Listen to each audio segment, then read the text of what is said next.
Juliet, I am so totally gonna masturbate to you tonight.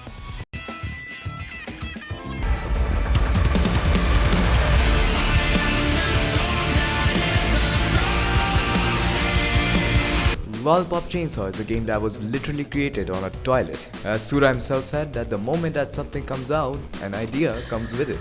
That's why I jack off 3 times a day, but I still didn't get any ideas.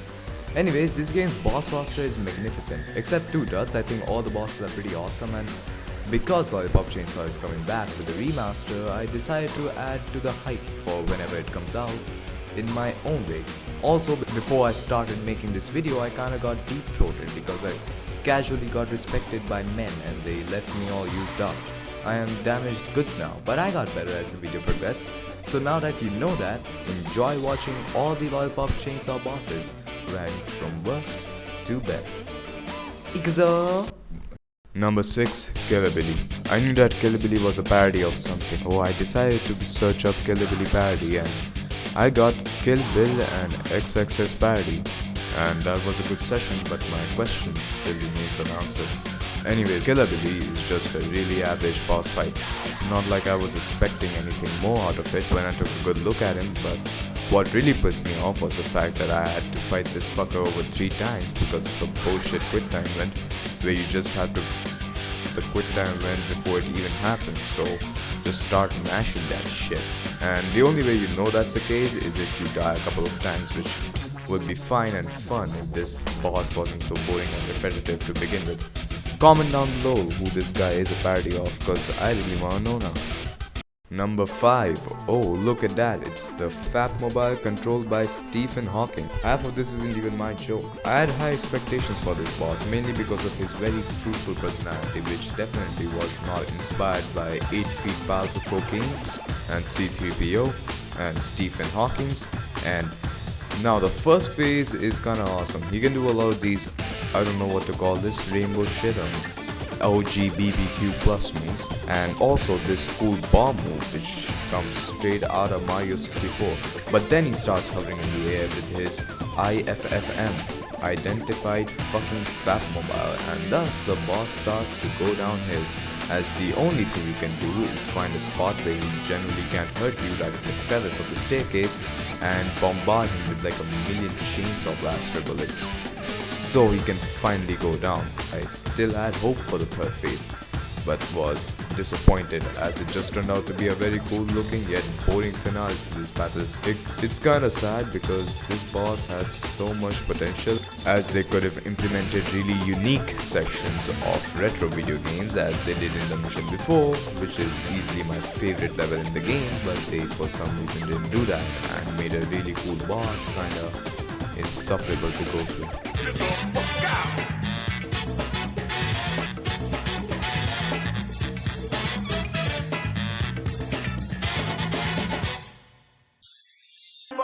SEXXX.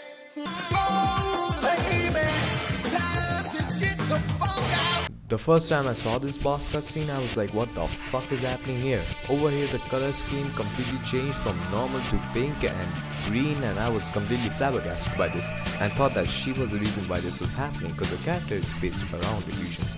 But nah, it's just one of the many glitches of the emulator. Another quality of the emulator is that it let me in with the number keys, which was a big mistake, and also lands this boss over here, but this was the RPCS3's fault, so I guess I gotta give a valid reason to bring this boss down here. And that is the 2nd phase, where she basically decides to go divide into 4 while spouting all this fucking cult leader shit. Like 1 truth becomes 2, 2 truths become 4, and Jesus Christ will save us all. Like, we all know that Jihad will save us all, and the Ayatollah. Now, 2 of the bitches decide to go sit on the combine harvester, and they can do that together, leading you to get hit if you are not able to shoot them out of harvesting your organs, while another bitch is shooting bubbles at you. And if the combine harvester is still running around the arena and you manage to get hit by the bubble gun, which is quite easy because of so much shit happening all the time, you will get hit. And did I mention that there's also a chicken head almost always trying to emasculate you? On top of dodging all this shit, you also gotta focus on actually beating the boss, but all could be forgiven if this boss functioned like a normal gang boss, where if you defeated one, they will stop attacking, period. but that is not the case with this boss. So big tip, shoot whatever bitch you can, cause the only way this phase is ending is if you manage to take out all of them. Like, it's not that bad, it's annoying that every other second I landed on my ass while fighting this bitch. Third phase is not that bad, it's actually quite cool, or maybe I think that cause it was easier shooting this bitch. Also, they do like one attack at one time, which was really good relief after the second one. But I guess I'm being very salty right now. This boss isn't bad whatsoever. Like for example, the backdrop of the fight is really cool. Some of the attacks of this boss, which I cannot pronounce, are also very cool and unique. And overall, this is a very big step up from the previous two. If it isn't the Pirates of the Jerkophian! Now, Pirates of the Jerkophian is one of the more edgy members of the Dark Purveyors, and I thought that this was going to be the norm, but then a cult leader showed up. Now, the fight with the only boss on the list, which was made to look like he can fight, commences. This guy is so strong that he literally makes my screen change color whenever he slams down his axe. This guy literally starts off with a drop kick.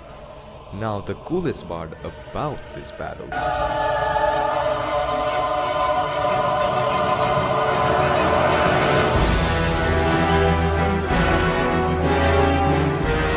this was cool.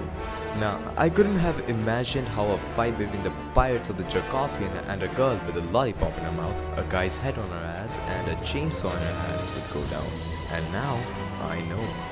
After that, this dude decides to go make a really cool first phase not as cool by fucking off to, I don't know, ships on his drum throne, I guess, and throws corpses at you until you manage to whittle down his health bar, which is not related to his real health bar. This dude should have been dead by now.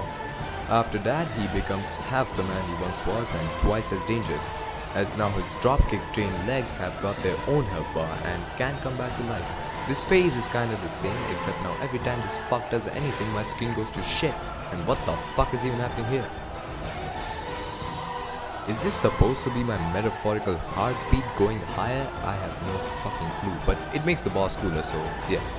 In his third phase, he turns into a giant head and slides around like an air hockey puck, and the only way to avoid damage is to stand in a corner, which is something I learned in my second fight with this dude, because I died when he was like 1 HP, and well, no HP I guess, heavily overestimating my skills. I had 3 lollipops with me, why the fuck didn't I use them? But that doesn't matter anymore. This boss is cool as fuck and worthy of being in the top 3, even though this game has like 6 bosses.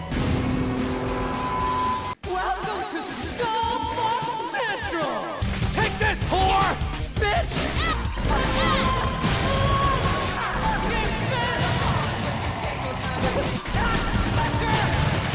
You think that hurts me? I just jizzed a little. Pain is my art. Eat my mohawk, you Barbie-looking slut. Join me on stage. Jeez, so emo. Number 2, Zed. Zed set up high expectations for the bosses to come, even though only one managed to surpass him, but this isn't me criticizing the boss quality of this game, it's me praising Zed as a boss.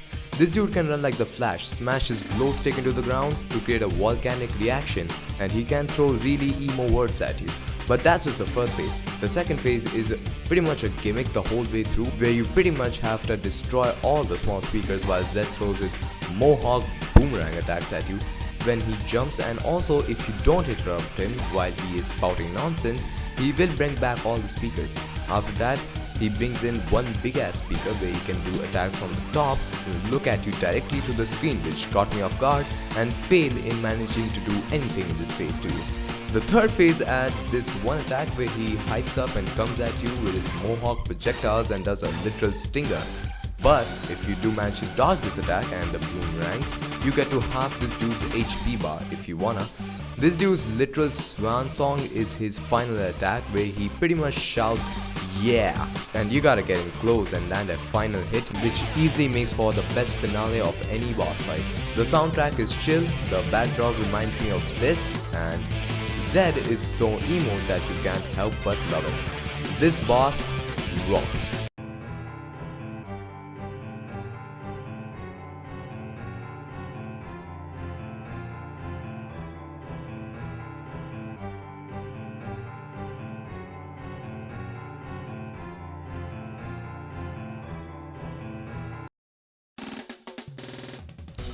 See that? Tell me you could have witnessed something this epic without the emulator. So Elvis Presley decides to bring not only a literal machine gun but also his bike in order to fuck you up, even though for some reason he doesn't put a million bullets in you as soon as the fight starts. Mr. Presley's IQ is really not that high, as even with having you at such a disadvantage, he decides to start riding in circles around you, basically begging to get hit, and then telegraphs his swing from so far away that an old dude with Parkinson's could counter it. But after that, the bike transforms into, shit you not, an elephant, referencing Elephant Rock. But that doesn't increase his IQ, rather decreases it, as the first thing the elephant does is smash its head into the pillar.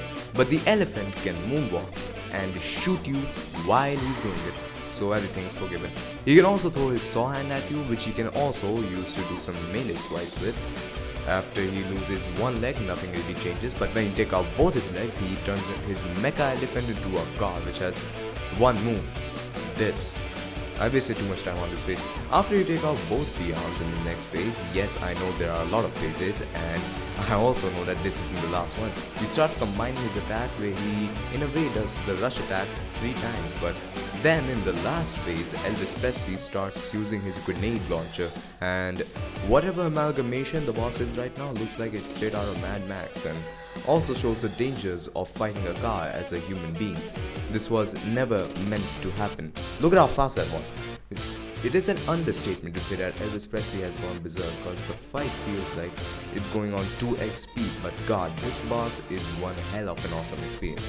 Him and all his 50 phases combined. And that ends it for the video.